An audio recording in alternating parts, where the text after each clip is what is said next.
Hello बच्चों, एक बार फिर से आपका स्वागत है। आज के वीडियो में हम कक्षा 12 विषय भौतिक विज्ञान चैप्टर 2 का गाउस के नियम के अनुप्रयोग पढ़ेंगे। तो जैसे कि दिख रहा है आपको बोर्ड पे कि हम जो चैप्टर पढ़ रहे हैं वो है विद्युत फ्लक्स और गाउस का नियम। इसमें हमने पढ़ लिया था गाउस के नियम तक। गाउस का नियम हमने अच्छी तरह पढ़ लिया है। हमने गाउस के नियम के बारे में क्या जाना कि किसी बंद पृष्ठ के अंदर अगर कोई आवेश रखा है, ये मान लो बंद पृष्ठ है, इसके अंदर Q आवेश रखा है, तो इससे गुजरने वाला कुल फ्लक्स फाई की वैल्यू आवेश बटे एप्सिलॉन नॉट के बराबर होती है। फाई बराबर होगा Q बटे एप्सिलॉन नॉट। ये छोटा सा एक गाउस का नियम था और हमने गाउस के नियम की कुछ महत्वपूर्ण बातें भी जानी थी। तो इस नियम पर आधारित मैं कुछ NCERT के क्वेश्चंस न्यूमेरिकल सोल्व कर रहा हूँ जो आपकी बुक में है। देखिए आपकी बुक में एक क्वेश्चन है एग्जाम्पल 2.8। एग्जाम्पल 2.8 देख लेना बुक में आप। 2.8 के नाम से है। क्वेश्चन ऐसे है कि उसमें एक घन बना रखा है। बोला चित्रानुसार एक घन विद्युत क्षेत्र कैपिटल E बराबर, एक घन है जो विद्युत क्षेत्र कैपिटल E बराबर E naught x I cap इस विद्युत क्षेत्र में रखा हुआ है। घन की भुजा 1 सेमी है। घन की भुजा आपको दे रखी है बराबर 1 सेमी तथा नियतांक E0 का मान जो E0 है इसका मान है 2.5 गुणा 10 की पावर -5 न्यूटन मीटर स्क्वायर बटे कूलाम। 2.5 गुणा 10 की पावर -5 + 5 है न्यूटन कूलाम बटे मीटर, ऐसा इसकी वैल्यू दे रखी है। ओके। घन से पारित कुल विद्युत फ्लक्स ज्ञात करो। घन से पारित कुल विद्युत फ्लक्स ज्ञात करना है। घन से पारित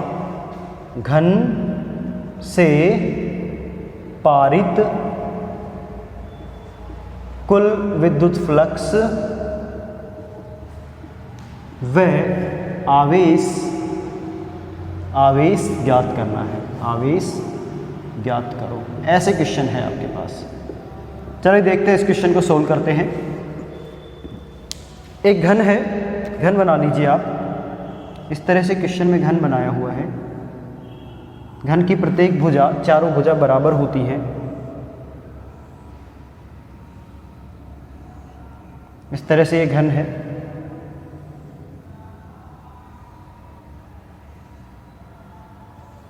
ओके। इस अक्ष को आगे बढ़ा के एक्स अक्ष नाम दिया, इस अक्ष को आगे बढ़ा के वाई अक्ष नाम दिया। ये आपका एक्स अक्ष है। इधर ये वाला जो अक्ष रहेगा ये है जेड अक्ष। ओके बच्चों, तो ये घन है आपका। ये घन का मूल बिंदु है O।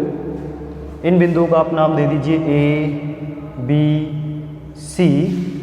अकॉर्डिंग टू क्वेश्चन देखें तो ए यहाँ से शुरू करना है आपको। A, B, C, D, E, F और यहाँ पे ये हो गया G बिंदु। इस तरह से आपका घन है। ठीक है। बाकी सारी वैल्यूज आपको यहाँ पे सामने लिख रखी हैं। इसको एक विद्युत क्षेत्र में रखा। विद्युत क्षेत्र की दिशा है आई कैप। आई कैप का मतलब इस तरफ विद्युत क्षेत्र है। आई कैप किधर होता है? एक्स अक्ष की ओर। तो इस पे विद्युत क्षेत्र कुछ इस प्रकार से है। ये विद्युत क्षेत्र ऐसे पार हो रहा है, इसमें से पार हो रहा है। यहाँ से ऐसे, यहाँ से और ऐसे, पूरे घन में से ऐसे पार हो रहा है विद्युत क्षेत्र। विद्युत क्षेत्र की दिशा एक्स अक्ष की ओर है, इस तरफ से इस तरह से। ये E वेक्टर बराबर दिया है E note into x I cap. E note एक नियतांक है जिसका मान ये है और घन की भुजा, ये घन 1 सेमी का है। इसकी जो भुजा है यहाँ से यहाँ तक ये 1 सेमी के बराबर है। सारी भुजाएं इसकी 1-1 सेमी की होंगी। ये भी 1, ये भी 1, ये भी 1, ये सारी 1-1 सेमी की होंगी। अब आपको विद्युत फ्लक्स ज्ञात करना है। चलिए, विद्युत फ्लक्स ज्ञात करने के लिए हमें इसकी प्रत्येक फलक से, घन में देखो 6 फलक होते हैं। फलक के नाम देख लो, A, B, E, F। ये इधर वाला हो गया। ऐसे आप कोई डब्बा ले लो, एक घनाकार डब्बा, तो ये वाला फलक, ये हो गया एक फलक, एक इसके ऊपर है, एक इस तरफ है, ठीक है। एक ये इधर वाला हो गया, एक ये पीछे वाला, एक नीचे वाला। तो 6 फलक होते हैं घन में। इन 6 फलकों से निकलने वाला फ्लक्स ज्ञात करेंगे और उसको जोड़ेंगे तो कुल फ्लक्स प्राप्त हो जाएगा। इन सभी 6 फलकों से निकलने वाला फ्लक्स ज्ञात करेंगे पहले, उनको सबको जोड़ेंगे तो कुल फ्लक्स का मान पता चल जाएगा। यहाँ पे लिखेंगे, सॉल्यूशन कर रहा हूँ मैं यहाँ पे, घन से पारित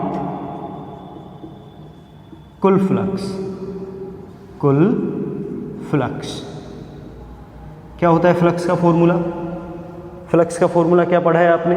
फ्लक्स का फॉर्मूला अभी तो हम फ्लक्स वाली परिभाषा से लिखेंगे। फाई बराबर होता है ई डॉट डी एस, यही पढ़ा आपने। फाई बराबर हो जाएगा ई डॉट डी एस, या ई डॉट एस लिख सकते हो, यहाँ पे डी एस नहीं लेना है तो एस ले लो, ई डॉट एस, ये आपका फॉर्मूला है, ठीक है। ये हो गया फाई कुल, यहाँ पे मैं लिख देता हूँ फाई कुल बराबर ई डॉट एस, ओके। अब इसमें S जो है क्षेत्रफल है, E विद्युत क्षेत्र है। यहाँ पे 6 फलक बन रहे हैं जिनके क्षेत्रफल क्या होंगे? ये फलक है, ये फलक कैसा होगा? वर्गाकार। भाई घन है, घन की चारों भुजाएं, सारी भुजाएं बराबर, तो ये भुजा, ये भुजा, ये भुजा, ये भुजा सारी बराबर होंगी तो ये वर्गाकार बनेगा, है ना। तो यहाँ पे लिखेंगे घन के प्रत्येक फलक का क्षेत्रफल, प्रत्येक फलक का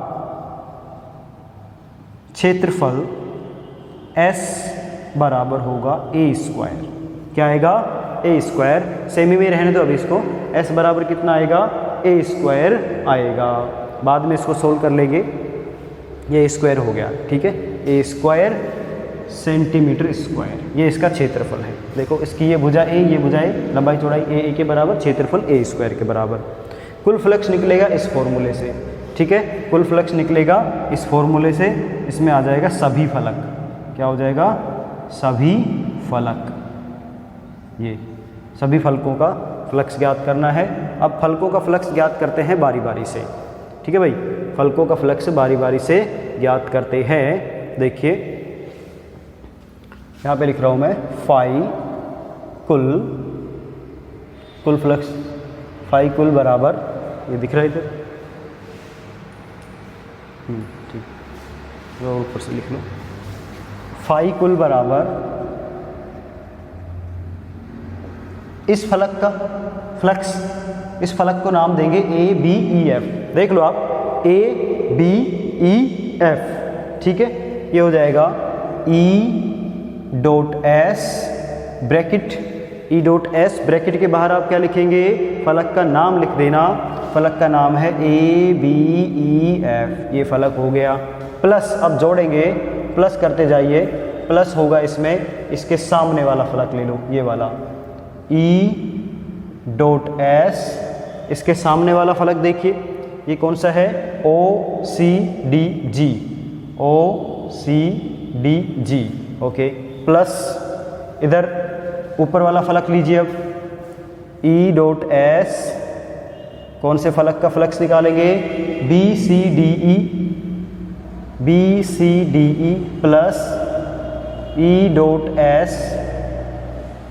नीचे वाला फलक लो, O A F G, O A F G plus, अब आप साइड वाले ये इधर वाले, सामने वाला और पीछे वाला फलक बच गया। सामने वाला है डी ई एफ जी, तो ई डॉट एस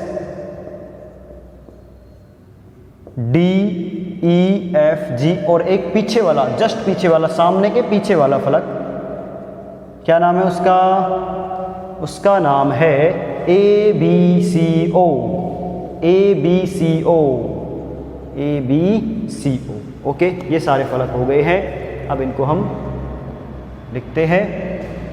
देखिए भाई, इस चित्र में कुछ फलक ऐसे हैं जो विद्युत क्षेत्र के समांतर रखे हैं, कुछ फलक ऐसे हैं जो विद्युत क्षेत्र के लंबवत रखे हैं। कौन कौन से फलक हैं विद्युत क्षेत्र के लंबवत, वो देख लो। देखो विद्युत क्षेत्र इस दिशा में है, एक्स अक्ष की ओर, तो ये ऊपर वाला फलक, ऊपर वाला फलक तो विद्युत क्षेत्र के समांतर है, ठीक है। और नीचे वाला फलक भी विद्युत क्षेत्र के समांतर है। ये वाला फलक इसके लंबवत है और ये वाला फलक भी लंबवत है।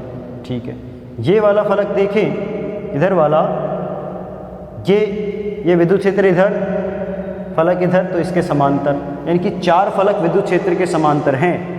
इसको छोड़ के ABEF को और OCDG को छोड़ के, लेफ्ट और राइट के दोनों फलक को छोड़ के बाकी के फलक इसके क्या है, समांतर है, विद्युत क्षेत्र के समांतर है। तो इसका जो क्षेत्रफल सदिश होगा, जितने भी क्षेत्रफल फलक हैं, जितने भी इसके समांतर फलक हैं, उनका क्षेत्रफल सदिश लंबवत होगा विद्युत क्षेत्र के। जैसे कौन कौन से, ये वाला, ये ले लो आप। ठीक है, इसका क्षेत्रफल सदिश होगा इधर, विद्युत क्षेत्र है इधर, तो बताओ कितने डिग्री का कोण बना, 90 डिग्री का। नीचे वाला, ये नीचे वाला फलक विद्युत क्षेत्र इधर, कितने डिग्री का कोण बना, 90 डिग्री का। ऐसे ये वाला फलक, इसका क्षेत्रफल सदिश इधर, विद्युत क्षेत्र किधर है, इस तरफ, कितने डिग्री का कोण बनेगा, 90 डिग्री। ऐसे ही बिल्कुल पीछे वाला, ये इधर क्षेत्रफल सदिश, विद्युत क्षेत्र इधर, कितने डिग्री का कोण बना, 90 डिग्री का। तो जब E डॉट S को सोल्व करेंगे तो ES कोस थीटा, वहाँ पे कोस 90 लिखना पड़ेगा, और कोस 90 का मान क्या होगा, 0। क्या होगा, 0। तो देखो, और ये वाले जो फलक बच गए, ये लेफ्ट और राइट वाले, इनका क्षेत्रफल सदिश इसका इधर, विद्युत क्षेत्र भी इधर, कोण 0। इस वाले फलक पे विद्युत क्षेत्र इधर, क्षेत्रफल सदिश इधर, विद्युत क्षेत्र इधर, तो कोण 180 डिग्री। देखो यहाँ पे इस फलक के लिए, इसके लिए तो थीटा कितना आएगा, 0 डिग्री। OCDG, इस वाले के लिए थीटा कितना आएगा, 180 डिग्री। और बाकी इन सब के लिए 90 degree, 90 degree, 90 degree, 90 degree theta होगा इन सब का। इन सब के लिए थीटा बराबर 90 आएगा। ठीक है, इसके लिए थीटा बराबर 0, इसके लिए थीटा बराबर 180। ठीक है, जब थीटा 90 डिग्री होता है तो विद्युत फ्लक्स क्या होगा, 0। तो इनको तो हटा देंगे, तो हम लिख देंगे चूंकि, पहले नाम लिखते हैं, चूंकि फलक कौन कौन से, BCDE, OACG, OAFG, DEFG व ABCO के क्षेत्रफल सदिश S सदिश विद्युत क्षेत्र E सदिश के लंबवत है, E सदिश के लंबवत है। अतः इनसे पारित फ्लक्स शून्य होगा, इनसे पारित फ्लक्स शून्य होगा।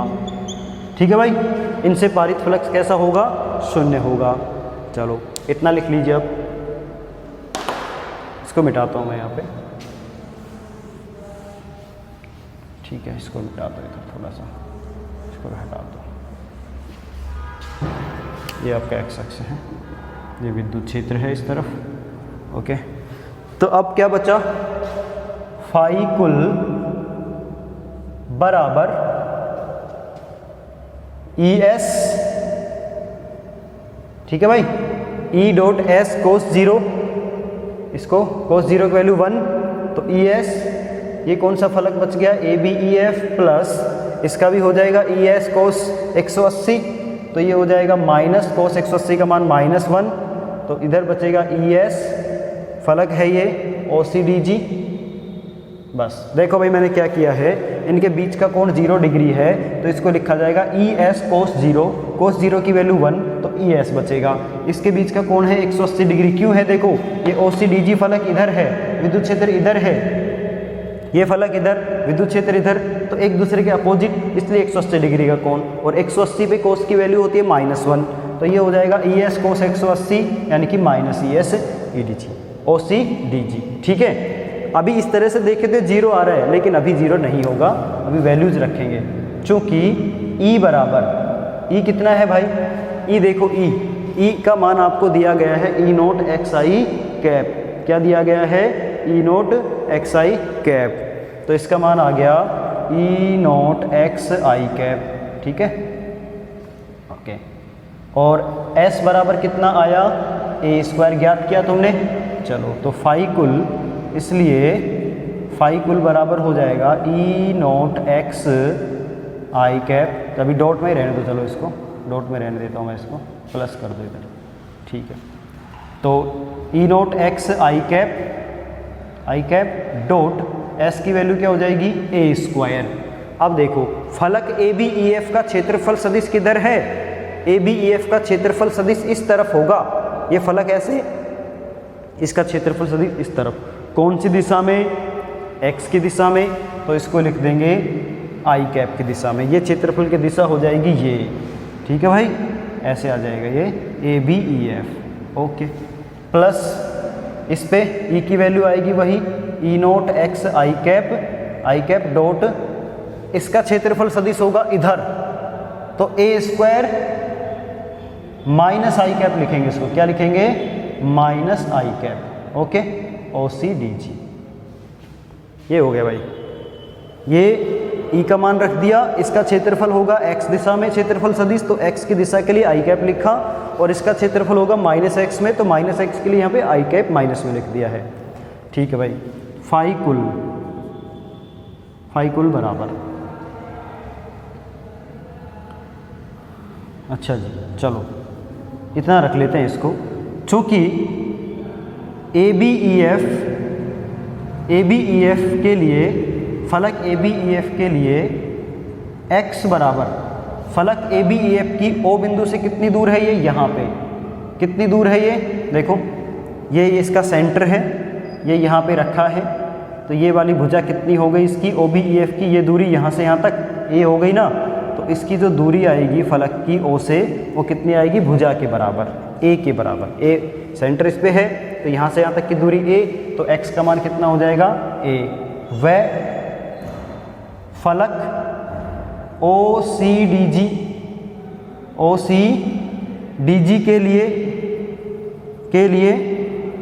x बराबर, देखो ओ सी डी जी तो सेंटर पे ही रखा है, ये केंद्र पर ही है, तो इसकी x से दूरी कितनी होगी, x अक्ष से 0, केंद्र पे है तो इसकी दूरी कितनी हो जाएगी, 0 है। इसलिए फाई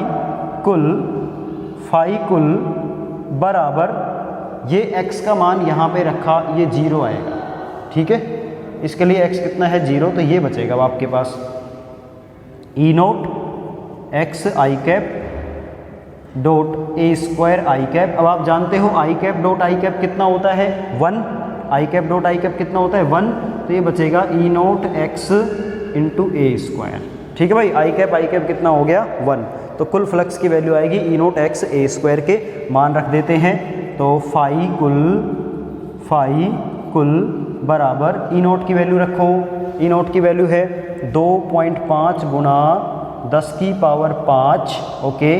x का मान रखो, x का मान देखो यहाँ पे a के बराबर है ना, x का मान a के बराबर है, और a जिसकी भुजा दे रखी है कितनी, 1 सेमी के बराबर। कितनी सेमी दे रखी है भाई, 1 सेमी के बराबर, ठीक है। 1 सेमी को मीटर में बदलो, 1 गुना 10 की पावर -2 मीटर। फिर है क्षेत्रफल का मान कितना है, ए स्क्वायर का मतलब 1 का स्क्वायर, तो 1 × 10 की पावर -4। देखो क्षेत्रफल क्या होगा, क्षेत्रफल आया इसका ए स्क्वायर है ना, ए स्क्वायर, तो भुजा है 1 सेमी गुणा 1 सेमी, तो बराबर आ जाएगा 1 सेमी स्क्वायर। सेमी को मीटर में बदलेंगे तो ये हो जाएगा 10 की पावर -4, स्क्वायर होगा ना, 1 सेमी बराबर 10 की पावर -2, फिर उसका स्क्वायर, तो 10 की पावर -4 लिखा जाएगा इसको, क्षेत्रफल को, ठीक है भाई। 2.5 गुना 10 की पावर 5 और माइनस के 6 ये हो गए, तो 10 की पावर -1 बचा, यानी कि ये आएगा 0.25। ये दशमलव एक स्थान आगे सरक जाएगा, एक पावर माइनस की है इसलिए, तो आंसर हो जाएगा 0.25 न्यूटन मीटर स्क्वायर बटे coulomb inverse. Newton square metre बटे कूलाम, या ऊपर लिखेंगे तो कूलाम इनवर्स। ये भाई आपका सॉल्यूशन है कुल फ्लक्स ज्ञात करने का, लिख लीजिए इसको अच्छी तरह से। ठीक है। बाकी के जो 4 फलक थे, इन दोनों लेफ्ट और राइट के फलकों को छोड़ के चारों फलकों के क्षेत्रफल सदिश विद्युत क्षेत्र के लंबवत थे, इसलिए यहाँ पे cos थीटा की वैल्यू जब रखेंगे तो ये सारे 0 हो जाते। 0, इस 2 फलक बचे अब आपके पास। इन 2 फलकों में भी ये जो फलक की वैल्यू रखेंगे विद्युत क्षेत्र की, उसमें x आ रहा है और x इसकी फलक की दूरी है केंद्र से। ये वाला फलक तो a दूरी पर है, लेकिन ये वाला फलक केंद्र पर ही रखा है, इसके लिए x 0 हो गया। तो ये x 0 हो गया तो ये पूरा वैल्यू 0, एक ही फलक बचेगा जिसका फ्लक्स ये आएगा। फ्लक्स की वैल्यू आ गई, फाई की वैल्यू। अब गाउस के नियम से आप आवेश निकाल सकते हैं, गाउस के नियम से आवेश भी निकाल सकते हैं। इसको तो नोट कर लो, इसको पॉज करके इसका स्क्रीनशॉट ले लिया करो।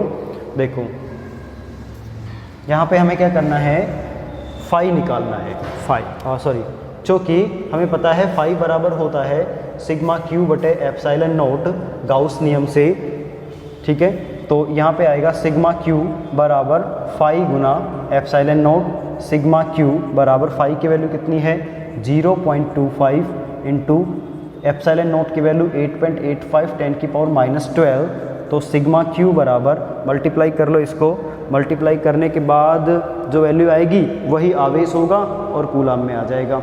इसको गुना करेंगे तो 25 25 5 125 12 80 25 8 200 212 21 80 हो गए, 25 8 200 200 और 21 कितने हो गए भाई 200 और 21 221, ठीक है। दशमलव देखो 2 और 2 4 अंक के बाद लगेगा, यहाँ लगेगा दशमलव इंटू 10 की पावर -12। तो ये आ रहा है भाई, इसको भी दशमलव घटा दोगे तो इतना ही रहने दो। सिग्मा क्यू बराबर आ गया 2.21 गुना 10 की पावर -12 कूलाम या 2.21 पीको कूलाम, ठीक है भाई। ये सिग्मा क्यू की वैल्यू हो जाएगी, सिग्मा क्यू। इसके अंदर जो आवेश था जिसके कारण ये फ्लक्स आया, वो आवेश का मान है 2.21 पीको कूलाम या 2.21 गुना 10 की पावर -12 कूलाम, ठीक है। तो ये क्वेश्चन आपको समझ आ गया होगा, नोट कर लीजिए। अब हम देखते हैं गाउस नियम के अनुप्रयोग। मतलब गाउस नियम के अनुप्रयोग, उसमें हम गाउस नियम के सहायता से दिए गए पृष्ठ के लिए, दिए गए वस्तु के लिए विद्युत क्षेत्र ज्ञात करेंगे। तो गाउस नियम आपको इसमें उपयोग करना है। आपको इसके लिए जो अनुप्रयोग के लिए जो गाउस नियम प्रयोग करना है वो ये होगा कि भाई आप पहले फ्लक्स की वैल्यू लिखेंगे, सिग्मा फ्लक्स की वैल्यू ज्ञात करने का सूत्र है E डॉट S या E डॉट ds फाई, ठीक है, बराबर गाउस फॉर्मूले से लिखेंगे आप इसको सिग्मा क्यू बटे एप्सिलॉन नॉट, ठीक है। इस फॉर्मूले का यूज करेंगे। ये दोनों फॉर्मूले एक साथ आपको लगाने हैं और दोनों फॉर्मूले से एक बार इससे फ्लक्स ज्ञात करेंगे, एक बार इससे, फिर दोनों को बराबर करके विद्युत क्षेत्र ज्ञात कर लिया जाएगा। तो यहाँ पे मैं पहला टॉपिक लेके चलता हूँ। टॉपिक है आपका बुक में गाउस के नियम से अनंत रेखीय आवेश के कारण विद्युत क्षेत्र की तीव्रता। गाउस के नियम से अनंत रेखीय आवेश, अनंत रेखीय आवेश के कारण, अनंत रेखीय आवेश के कारण विद्युत क्षेत्र की तीव्रता, विद्युत क्षेत्र की तीव्रता, ठीक है। चलो ये आपको टॉपिक दिया गया है। इसमें आप क्या करना, एक अनंत रेखीय आवेश मान लीजिए कि माना ये एक अनंत रेखीय आवेश है, ठीक। ये एक अनंत रेखीय आवेश मतलब तार है, आवेशित तार है, ठीक है। ये इसका A सिरा है, ये इसका B सिरा है, ये काफ़ी बड़ा तार है, इसलिए ये ऊपर भी अनंत तक जा रहा है, इधर भी अनंत तक जा रहा है, ठीक है। इस पे जो आवेश घनत्व है वो आवेश घनत्व हम मान के चलते हैं लैम्बडा है। रेखीय आवेश घनत्व को किससे लिखते हैं बच्चों, लैम्बडा से लिखते हैं। हम इसका ये केंद्र बिंदु प्राप्त कर लेंगे। ये इसका बीच वाला केंद्र बिंदु O है। इसके केंद्र बिंदु O से मान लो, इसके केंद्र बिंदु O से माना कि ये R दूरी पर, इसके केंद्र बिंदु O से माना कि ये एक बिंदु है R, यहाँ पर हम R दूरी पर एक बिंदु है P, इस P बिंदु पर विद्युत क्षेत्र ज्ञात करना है, ठीक है। इस तार के कारण इसके लंबवत R दूरी पर बिंदु P पर विद्युत क्षेत्र ज्ञात करना है। तो हम उसके लिए क्या करते हैं, उसके लिए हम पहले तो इस पे विद्युत क्षेत्र की दिशा ज्ञात करेंगे, फिर परिमाण ज्ञात करेंगे। तो मैं क्या मानूंगा कि इसके केंद्र O से ऊपर और नीचे समान दूरी पर दो अल्पांश, दो बिंदु A1 और A2 मान लेता हूँ, ठीक है। केंद्र बिंदु O से तार के ऊपर और नीचे समान समान दूरियों पर, मान लो ये L दूरी है, ये भी L दूरी है, तो दो बिंदु क्या मान लिए इसमें मैंने A1 और A2 मान लिए हैं, ठीक है। अब इस अल्पांश के कारण ये जो अल्पांश A1 है इस तार का, ये इस बिंदु पे क्या करेगा, विद्युत क्षेत्र उत्पन्न करेगा। ये इस बिंदु पे विद्युत क्षेत्र उत्पन्न करेगा DE1, इस दिशा में विद्युत क्षेत्र उत्पन्न करेगा। ऐसे ही DE2 विद्युत क्षेत्र इसके कारण होगा, ये भी इस दिशा में विद्युत क्षेत्र उत्पन्न करेगा इस बिंदु पर। ठीक है बच्चों, ये भी विद्युत क्षेत्र उत्पन्न करेगा, सीधी रेखा आएगी यहाँ पे ये, ठीक है, इस दिशा में DE1 vector, DE2 vector. Okay, अब हम क्या करते हैं, विद्युत क्षेत्र की दिशा ज्ञात करने के लिए, विद्युत क्षेत्र की दिशा ज्ञात करने के लिए इन विद्युत क्षेत्रों को घटकों में बांटेंगे। इस रेखा को सीधा आगे बढ़ाइए, अक्ष को, मान लिया ये कोण थीटा है, तो जितनी दूरी पे ये उतनी दूरी पे ये हो गया, इसलिए ये कोण भी क्या होगा, थीटा। आमने सामने के कोण भी कैसे होंगे, बराबर बराबर होंगे। इस विद्युत क्षेत्र का दो घटक बनाएंगे हम, एक इधर वाला घटक जो कि थीटा वाले अक्ष की ओर है, ये तो हो जाएगा DE1 कोस थीटा। एक इधर वाला घटक ये हो जाएगा DE1 साइन थीटा।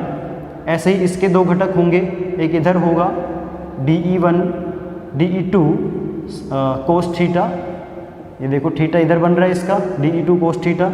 और ऊपर की ओर जो घटक होगा इधर बिंदु P पे, वो आएगा DE2 sine theta. DE1 sine theta ऊपर, DE नीचे, और DE2 साइन थीटा हो गया ऊपर की ओर। ठीक है भाई, आप कैलकुलेशन से ज्ञात करेंगे तो DE1 देखो बिंदु A1 से A1P दूरी पर है और DE2 बिंदु P से A2 दूरी पर है, तो ये दूरियां समान रहेंगी क्योंकि ये दूरी समान है, ये कॉमन है, ये थीटा समान है ना, समान बिंदु पे आप ज्ञात कर रहे हैं। तो चूंकि जो DE1 का मान आएगा वो DE2 के मान के बराबर होगा, विद्युत क्षेत्र DE1 का परिमाण और विद्युत क्षेत्र DE2 का परिमाण बराबर होगा। तो ये दो घटक हैं DE1 sine theta, DE2 sine theta, एक दूसरे के अपोजिट हो जाएंगे, बराबर होंगे, ये एक दूसरे को कर देंगे कैंसिल आउट। और DE1 cos theta, DE2 cos theta एक ही दिशा में होंगे, ये जुड़ जाएंगे यहाँ पे। तो कुल विद्युत फ्लक्स कितना होगा इन दोनों के कारण, इन दोनों बिंदुओं के कारण इतना होगा, है ना, इतना होगा। ठीक है, इसी प्रकार से इस पे और अल्पांश लेंगे अलग अलग बिंदु पर, तो सबके एक्स दिशा वाले घटक तो जुड़ते जाएंगे और ऊर्ध्वाधर घटक एक दूसरे को कैंसिल करते जाएंगे। तो इससे ये पता चलेगा कि इस बिंदु P पर इस अल्पांश तार के कारण विद्युत क्षेत्र की दिशा किधर होगी, तार के लंबवत होगी, एक्स दिशा में। तार ऐसे रखा है तो विद्युत क्षेत्र किधर है, इसके लंबवत दिशा में होगी। तो हम लिखेंगे, ये सब लिखने के बाद अतः तार के कारण P पर विद्युत क्षेत्र तार के लंबवत बाहर की ओर होगा।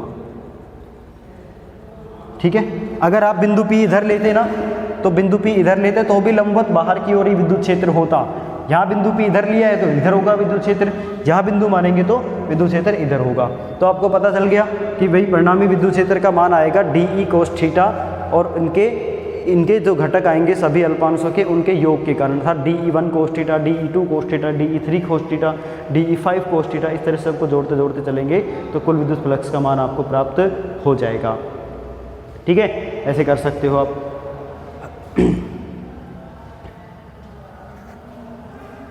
चलिए सोल्व करते हैं इसको।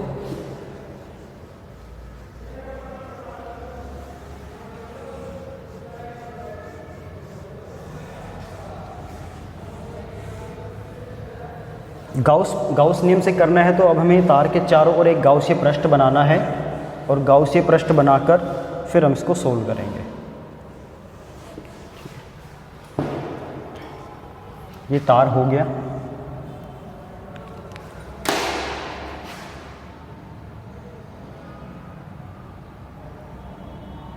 ये आवेशित तार है,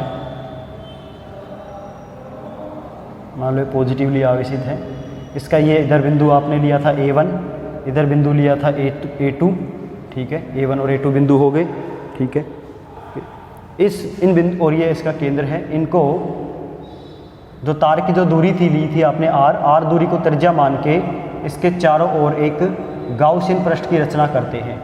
इसके चारों ओर क्या बनाते हैं, एक गाउसियन पृष्ठ बनाते हैं। जो कि इस तरह से बेलनाकार बंद पृष्ठ होगा। ठीक है, गाउसियन पृष्ठ कैसा होना चाहिए, बंद और 3D में होना चाहिए। तो ये बेलनाकार गाउसी पृष्ठ बन जाएगा, जिसकी लंबाई मैं मान लेता हूँ, चलो इसके लिए L मान लेता हूँ। ये L लंबाई का बेलनाकार गाउसीय पृष्ठ है। ठीक है, अल्पांश छोटे छोटे कर दिए हमने यहाँ पे, तो A1 की बजाय उनका आधा आधा अल्पांश ले लिया मैंने यहाँ पे।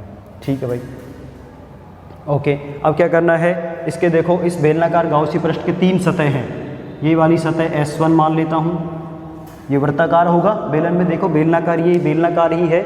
इसमें ऊपर वाली सतह, ये ऊपर वाली सतह ये वृत्ताकार है, तो इस पे विद्युत क्षेत्र ऊपर, इसका क्षेत्रफल सदिश ऊपर की ओर है। ठीक है ना। और नीचे वाली सतह देखो ये वाली भी बेलना, ये कैसी है, वृत्ताकार है। इसका जो क्षेत्रफल सदिश है वो नीचे की ओर होगा। और एक ये वक्राकार सतह बची है, ये गोलाई लिए हुए, इसको बोलते हैं वक्रीय पृष्ठ। तो 3 पृष्ठ बनेंगे इसमें, S1, S2 और इधर इसको मैं मान लेता हूँ S3। ठीक है भाई, 3 पृष्ठ होंगे। विद्युत क्षेत्र की दिशा का पता आपको चली गया है कि इस तार के कारण इधर विद्युत क्षेत्र की दिशा पृष्ठ के लंबवत होगी। तो इस बिंदु पर विद्युत क्षेत्र किधर होगा, यहाँ पे है ना, लंबवत। इस बिंदु पे विद्युत क्षेत्र किधर है, इस तरफ। और इस बिंदु पर भी विद्युत क्षेत्र किस तरफ है, यहाँ पे। ठीक है, इसका क्षेत्रफल सदिश किधर होगा, देखो S1 सदिश ऊपर की ओर होगा कि नहीं होगा, S1 सदिश। इसका S1 सदिश S3 सदिश किधर होगा, इस दिशा में ही होगा। और इसका S2 सदिश किधर होगा, लंबवत बाहर की ओर। ठीक है, यहाँ पे थीटा कितना बनेगा, 90 डिग्री। यहाँ पे थीटा कितना बनेगा, 0 डिग्री। यहाँ पे थीटा कितना बनेगा, 90 डिग्री। इतना क्लियर। ये तीनों ही पृष्ठ विद्युत क्षेत्र उत्पन्न करने के काम में आएंगे। ये इनका कोई अल्पांश टुकड़ा ले लिया, मान ये S1 है, ये S3 है और ये S2। इस अल्पांश से गुजरने वाले ये विद्युत फ्लक्स आपको पता चल जाएंगे। ठीक है ना। ठीक है, S1 का, ठीक है, ये S1। कुल विद्युत फ्लक्स ज्ञात करें। अब क्या करें, इसका ये त्रिज्या है इसकी, ये R से लिखी गई है, इसकी लंबाई L है। तो इसका कुल विद्युत फ्लक्स ज्ञात कर लेते हैं। कुल विद्युत फ्लक्स ज्ञात करने के लिए हमें क्या करना पड़ेगा, पृष्ठ S1 से पारित फ्लक्स प्लस S2 से पारित फ्लक्स प्लस S3 से पारित फ्लक्स। ठीक है, तो तार से संबद्ध कुल फ्लक्स